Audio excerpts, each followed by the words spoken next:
Merci. Oui, Maître Samori. Merci, Monsieur le Président, honorable assesseur, de nous avoir donné la parole. Monsieur le Président, je vais bien entendu aborder les questions qui ont déjà été évacuées par mon aîné, Maître Sidiki Birité, sur le contentieux pour le règlement duquel nous sommes devant votre juridiction, votre chambre. Mais avant, Monsieur le Président, je voudrais rappeler personnellement ma fierté à plaider devant votre composition à cause de ce que je sais de cette composition et des valeurs que vous incarnez, votre composition en tant que magistrat. Monsieur le Président, vous avez remarqué que notre client n'a pas comparu la semaine dernière, pour des raisons bien entendu que nous n'évoquerons pas ici, mais nous avons accepté, Monsieur le Président, honorable assesseur, de comparaître devant votre juridiction pour deux raisons. La première, Monsieur le Président, c'est la confiance que nous plaçons en vous et vos assesseurs, en votre qualité de magistrat. Et la deuxième raison, Monsieur le Président, c'est que, à l'absence de nos clients, nous, en tant que conseil, nous ne pouvons pas prendre la parole en matière pénale, bien entendu, l'assistance étant la règle. Monsieur le Président, ce que nous soulevons devant vous ce matin, il s'agit d'une question préjudicielle au jugement. En réalité, qu'est-ce qui est en jeu ici? Nous estimons, Monsieur le Président, que votre juridiction n'est pas encore saisie. La raison, Monsieur le Président, est que votre juridiction aujourd'hui, nous nous retrouvons à cette barre, Monsieur le Président, par la volonté du parquet spécial de la CRIEF. Simplement parce que le procureur spécial a décidé que l'audience ait lieu aujourd'hui. Il vous a rappelé tout à l'heure que l'ordonnance de renvoi qui est intervenue dans ce dossier a fait l'objet d'un appel. Appel examiné devant la Chambre spéciale de contrôle de l'instruction. Bien entendu, pendant le délai, la date à laquelle l'ordonnance est intervenue et la date à laquelle l'audience devant la Chambre spéciale de contrôle de l'instruction s'est tenue, le parquet n'a pas programmé l'affaire. Évidemment, en raison du caractère suspensif de la décision qui avait été, du recours que nous avons formé. Lorsque, devant la Chambre spéciale de contrôle de l'instruction, Monsieur le Président, la question qui avait été posée, parce que lorsque nous avons relevé appel contre l'ordonnance, il nous avait été opposé la question selon laquelle, bien entendu, cette ordonnance ne peut pas faire l'objet d'un appel. Monsieur le Président, nous sommes des professionnels de droit, nous sommes des avocats, nous défendons nos clients sur le fond du droit, mais également sur la forme. Nous savons ce que nous faisons. En faisant appel contre cette ordonnance de renvoi, nous avions donné la possibilité à la Chambre spéciale de contrôle de l'instruction pour examiner non seulement la recevabilité de cet appel-là, Monsieur le Président, honorable assesseur, mais également examiner les charges que les juges d'instruction ont retenues à tort, à notre avis, bien sûr, Monsieur le Président, honorable assesseur, contre nos clients et qui a amené les juges d'instruction à renvoyer nos clients devant la juridiction de jugement. Bien entendu, c'est sur des questions de forme et sur des questions de fond. Les magistrats de la Chambre spéciale de contrôle de l'instruction, puisque c'est à eux et à eux seuls que la loi donne la possibilité d'apprécier la recevabilité ou non de l'appel que nous avons relevé de l'ordonnance de renvoi, ont rendu un arrêt Un arrêt qui a déclaré irrecevable le recours que nous avons formulé. Mais nous sommes dans un système juridique, Monsieur le Président, où il y a le principe du double degré de juridiction, mais il y a également un juge, Monsieur le Président, qui est censé censurer les décisions rendues par les juridictions de fond. Il s'agit bien entendu de la Cour suprême. Monsieur le Président, contre cette décision, cet arrêt qui a été entrepris par la Chambre spéciale de contrôle de l'instruction, nous avons, Monsieur le Président, en application des dispositions de l'article 14, alinéa 2, 3 du moins, alinéa 3, de la loi de l'ordonnance numéro 2021-007 portant création, compétences, organisation et fonctionnement de la Cour de répression des infractions économiques et financières. L'article 14 de l'ordonnance. Que dit les dispositions de l'alinéa 3 de cet article? Il est précisé ceci, Monsieur le Président, les décisions de la Chambre de contrôle de l'instruction sont susceptibles de pourvoi dans les formes et délais prescrits par la loi. L'article 14 précise clairement que les décisions, donc les arrêts qui sont rendus par la Chambre spéciale de contrôle de l'instruction de la CRIEF sont susceptibles de pourvoi. Monsieur le Président, je suis allé dans cette disposition, dans cette loi, simplement parce que nous sommes en présence d'une spécificité, d'une spécialité de la loi. Bien entendu, dans la même ordonnance, il est précisé que les règles de procédure qui s'appliquent devant la Chambre spéciale de contrôle de l'instruction sont les mêmes règles qui sont prévues dans le Code de procédure pénale. Mais le législateur, Monsieur le Président, dans l'ordonnance qui crée la CRIEF, précise clairement que les décisions de la Chambre spéciale de contrôle de l'instruction sont susceptibles de pourvoi. Ce qui signifie, Monsieur le Président, qu'aucune disposition du Code de procédure pénale ne peut s'appliquer lorsqu'elle est en contradiction avec l'ordonnance qui crée la CRIEF, en vertu du principe selon lequel, Monsieur le Président, la règle spéciale déroge aux règles générales. Devant la CRIEF, le Code de procédure pénale est une règle générale qui ne s'applique pas devant l'ordonnance qui crée la CRIEF, qui est une loi spéciale. Monsieur le Président, ceci étant, lorsque nous avons formé un pourvoi en cassation, bien entendu, Maître Sidiki Berete l'a rappelé tout à l'heure, Monsieur le Président, la loi sur la Cour suprême, en son article 80, met un accent particulier sur les effets du pourvoi en cassation en matière pénale.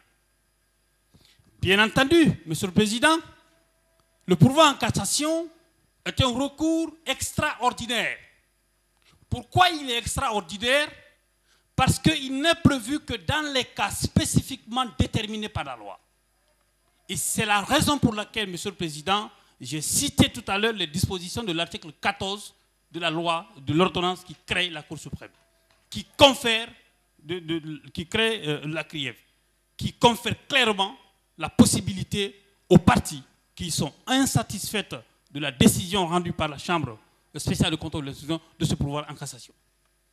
Ceci étant, lorsque l'article 80 dispose en ces termes, le délai de recours et le recours en cassation ne sont suspensifs que dans les cas suivants. Au 5e point, on dit en matière pénale, mais le texte apporte une précision en disant, sauf en ce qui concerne les condamnations civiles et sous les réserves prévues par la présente loi. Ce qui signifie, Monsieur le Président, qu'en matière pénale, le pourvoi est suspensif. Le pourvoi est suspensif et dans les seuls cas où le pourvoi n'est pas suspensif, c'est lorsqu'il s'agit des condamnations en matière civile. C'est ce que le législateur a précisé. Ce que je vais préciser, Monsieur le Président, pourquoi nous relevons ces questions devant vous? C'est parce que le procureur spécial, par sa volonté, nous y a obligés. Sinon, sur la recevabilité du pourvoi, sur le bien fondé du pourvoi que nous avons formé contre l'arrêt qui a été rendu à la suite de l'appel que nous avons formé contre l'ordonnance de renvoi, n'appartient qu'à la Cour suprême. C'est devant la chambre spéciale, la chambre pénale de la Cour suprême que nous devons discuter de cette question-là. Mais puisque il n'est pas normal, c'est illégal que nos clients comparaissent devant vous aujourd'hui, à ce stade de la procédure, alors que l'acte qui est censé saisir votre juridiction fait l'objet d'un recours suspensif expressément prévu par le législateur.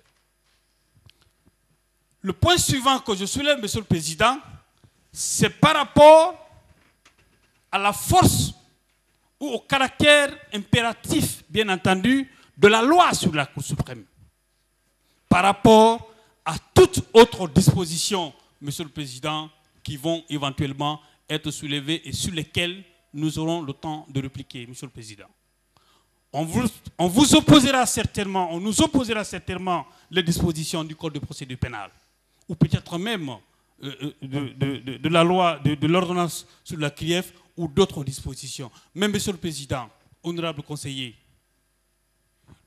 la loi sur la Cour suprême est une loi organique, Monsieur le Président. La loi sur la Cour suprême est une loi organique, ce qui signifie qu'elle a une autorité sur les lois ordinaires. Ce qui signifie qu'aucune disposition, Monsieur le Président, autre que celle qui est prévue dans la loi sur la Cour suprême elle-même, ne peut s'appliquer lorsqu'il s'agit de se prononcer sur la question relativement au caractère suspensif du pourvoi en cassation, dont l'arrêt de renvoi pour l'examen duquel vous êtes là aujourd'hui est attaqué. Monsieur le Président,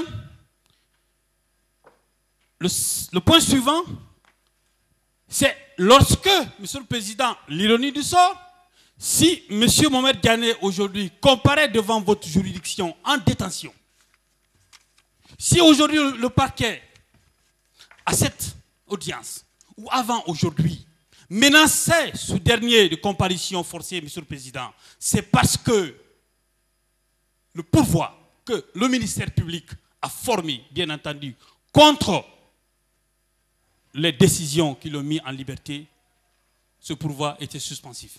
Et bien entendu, Monsieur le Président, nous avions, nous, des griefs contre ça. Parce que nous estimons que dans une certaine mesure, nous allons le temps de le développer à un moment donné, il devait être libre. Comment est-ce que le ministère public peut, Monsieur le Président, parce que lui, il maintient nos clients en prison parce qu'il a fait pourvoi contre les décisions le mettant en liberté. En même temps, il programme le dossier devant votre juridiction pour que ce dossier soit examiné alors qu'il y a un pourvoi contre l'arrêt ou l'ordonnance, bien entendu, qui saisit votre juridiction. Je pense que c'est un manque de respect pour la Cour. Et je sais que vous allez en tirer, bien entendu, les conséquences. Si le pourvoi n'était pas suspensif, M. Mohamed Diané devait être libre. Mais nous, en tant que justiciables, qu'est-ce que nous faisons? Ce n'est pas devant le ministère public que nous allons dire le pourvoi est suspensif ou pas, Monsieur le Président. Il a fait pourvoi, nous irons devant qui de droit pour examiner ou pour faire examiner la recevabilité ou le bien fondé de son pourvoi ou pas. Mais puisque nous sommes des démunis, nous ne pouvons rien faire, Monsieur le Président. Ce n'est pas nous qui programmons les affaires, c'est lui qui le fait. Donc il a programmé l'affaire qu'il a voulu programmer. C'est pour vous dire, Monsieur le Président, que sur cette base-là, il est impossible pour votre juridiction de statuer. Il est impossible.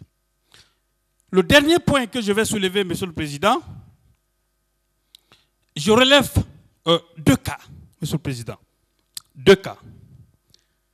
Vous savez, en matière de détention, et conformément à l'article 300, au dernier alinéa de l'article 300 du Code de procédure pénale, lorsque le président de la Chambre de contrôle de l'instruction rend une ordonnance de mise en liberté, cette ordonnance-là est insusceptible de recours parce que la liberté accordée ne peut pas faire l'objet de révocation.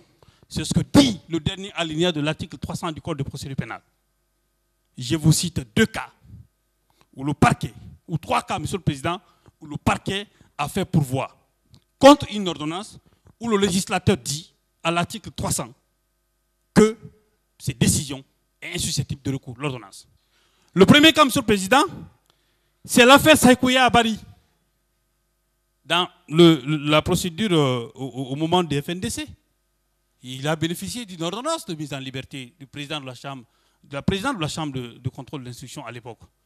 Mais le parquet a fait pourvoi, la décision n'a pas été exécutée, il est resté en prison.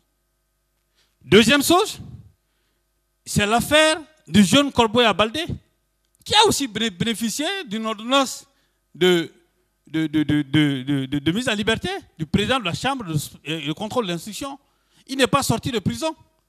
Le dernier, et l'exemple là, Monsieur le Président, c'est devant cette juridiction-là, Monsieur le Président, à la CRIEF, ici, dans l'affaire, je crois, Ismaël Dubaté, il y a eu également une ordonnance de mise en liberté, assortie de contrôle judiciaire, conformément à l'article 294 et 300 du Code de procédure pénale. Le parquet ne l'a pas exécuté. Il ne l'a pas exécuté. Il a fallu que l'affaire soit évoquée à la Cour suprême, pour que la Cour suprême déclare irrecevable le pouvoir du parquet, pour que l'intéressé vienne dans cette juridiction, pour que la décision puisse être exécutée. Monsieur le Président, c'est ce parquet qui va programmer une affaire, alors qu'un recours suspensif est devant la Cour suprême. Je sais, Monsieur le Président, pour avoir eu le privilège de vous côtoyer en tant que professeur de droit, pour avoir plaidé devant vous dans plusieurs autres dossiers, Monsieur le Président, pour avoir lu les décisions que votre Chambre a rendues dans cette même juridiction, à la CRIEF. Je sais, Monsieur le Président, vous et vos conseillers, vous n'accepterez jamais de passer outre les exceptions que nous venons de soulever. Monsieur le Président, nous en joignant mes observations à celles faites brillamment par mon aîné maître Sidiki Berete, nous vous demandons de bien vouloir constater la non-saisine de votre juridiction par le fait suspensif du pourvoi que nous avons formé contre l'arrêt qui a été rendu à la suite de notre appel formé contre l'ordonnance de renvoi en application des dispositions de l'article 14 de l'ordonnance portant création de la CRIEF et de l'article 80.